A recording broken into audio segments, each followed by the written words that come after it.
Hair is much more complex. Hair is identity. Every strand, coil, and nap dances to tell us a story. Hair is community, with bonds tightened by togetherness. They speak for us when we can't speak for ourselves. It's a wingman for an introvert, a conversation starter, if you will. Going to the barbershop is like my therapy. Clippers trimming away insecurity, razors sharpening my self-esteem. My barber is my therapist. Shop is a sanctuary of peace, a temple for actualizing our outward appearance, blended with organic confidence.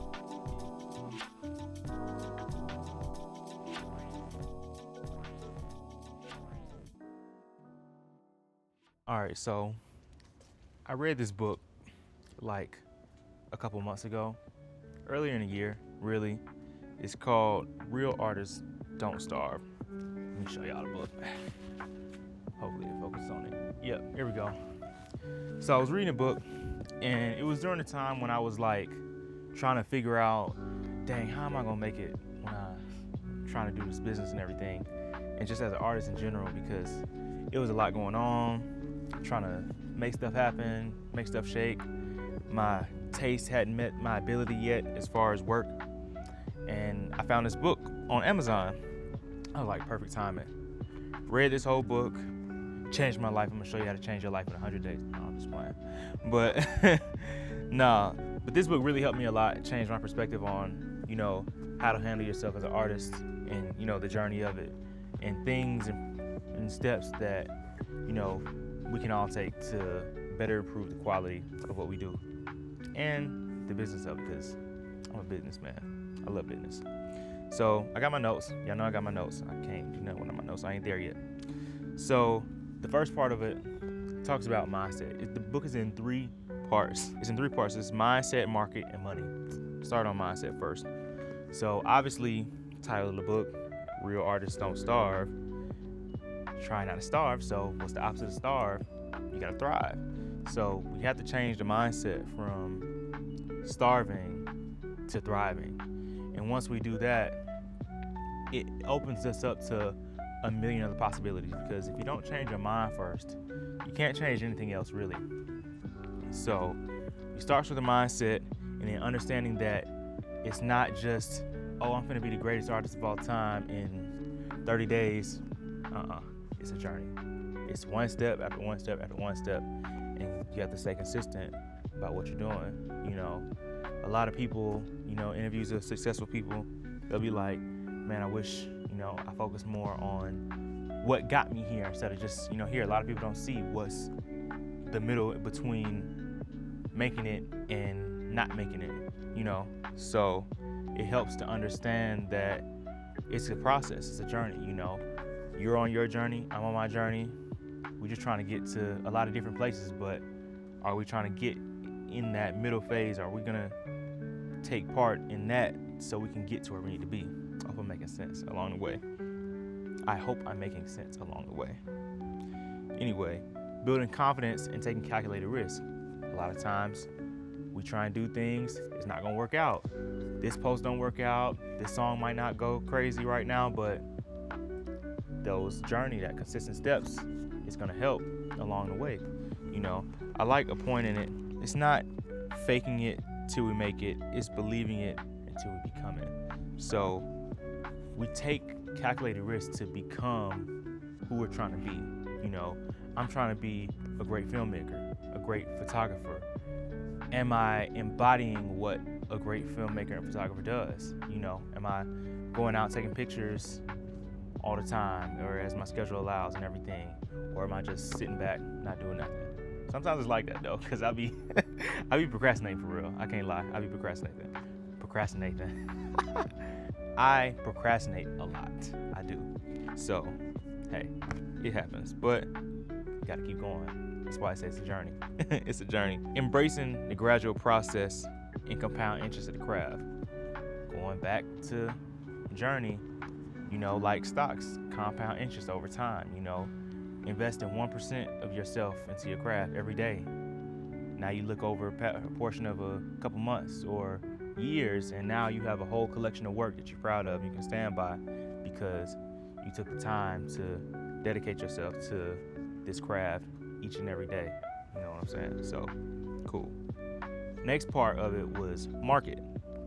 And it talks about finding a patron and a support system. Now, you have a lot of communities, especially, online and everything, depending on what your city is like. I live in ATL, so, it's going to be a community everywhere. But you have to find those people that want to support you too, That's the whole point of having a community.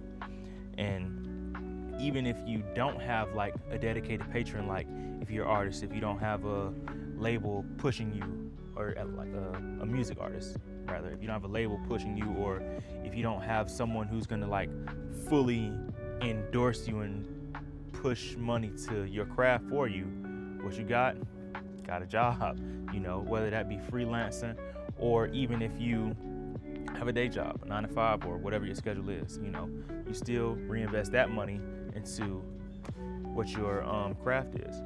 I do that same thing. I use my money to buy cameras and equipment and everything, even though them accessories be high. But hey, it's part of the craft. I need them. Also, building that strong network and collaborating with others. I'm still working on this part. I have a good network of people. Like I have a pretty decent network for what I'm trying to do. But working with other people is where not really I fall short at, but I'm not a person that likes to ask for help a lot. So when I do stuff for myself and everything, it just feels like I have more control, but really a lot of times I've been needing help. But shout out to my boy Xavier. He's been helping me out a lot with some of my recent stuff. So find a friend or find someone in your community that, has the same vision as you or would like to help you to support where you're trying to go. And also sharing your work consistently, that's part of marketing yourself. Big brands, Apple, Adobe, Microsoft, a lot of these companies market every day to you. Social media, ads, websites, them cookies. When you say yes to them cookies, they got your information. They got your info. So marketing, always push yourself to others in the right direction. If I'm a photographer, I am a photographer. As a photographer and videographer, filmmaker, all that good stuff, I put my stuff on YouTube, Instagram, and everything because those are video platforms. So as an artist, music artist, put your stuff on a music artist platform, Spotify, SoundCloud, Apple, all that good stuff. You have to find what outlet fits what your need is for your respective medium. Also, money. Money is a big thing, and a lot of people overlook that too. I know I did, first starting out. Books talks about learn to value your work and avoid working for free. Now, that whole getting into working for free stuff, it's a whole topic for another day. I'm not doing that.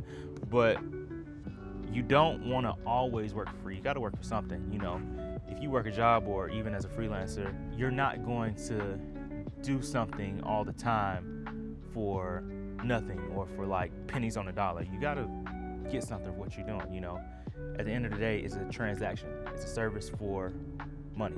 You need something to support your creative interest and your creative pursuits. Also, developing business skills alongside your artistic ability. You can be the best artist in the world, but somebody's gonna rip you off if you don't know what you're doing. Trust me, it has happened to me a bunch of times. That's why you need a contract. But that's a whole nother video too. You need contracts, y'all. Also, aiming for ownership in your work, Jay-Z, own your masters, Nipsey Hussle, own your masters. I own most of my work, unless I'm shooting for another outlet or media program or whatever, I own all my work. So it helps to own what you do because you can better leverage that with what we talked about before, marketing, diversifying your income streams. Now, even if you're making a bunch of money from whether it be your day job or your creative pursuits or whatever, in 2025, because 2024 is gone basically. In 2025, one income stream is not going to do it. It's just not going to do it. You want to be reinvesting your money, saving your money to the side, putting it towards other money earning outlets, whatever that is in your situation. Do that. I invest my money into low index funds. I also have my business is photography and videography, and I have my day job. So it helps to have these multiple streams so you can be able to support yourself and support these creative outlets that you do. Basically, get this book. And it helps a lot about talking about strategies. Even on the first part, it says timeless strategies for thriving in a new creative age. So I recommend getting this book. It's by Jeff Goins. I should have said that at the beginning. The book by Jeff Goins, Real Artists Don't Starve. So be able to change your mindset and mentality to pursue your creative outlet, your creative pursuits to the fullest. So yeah, I will catch you on another one. Peace.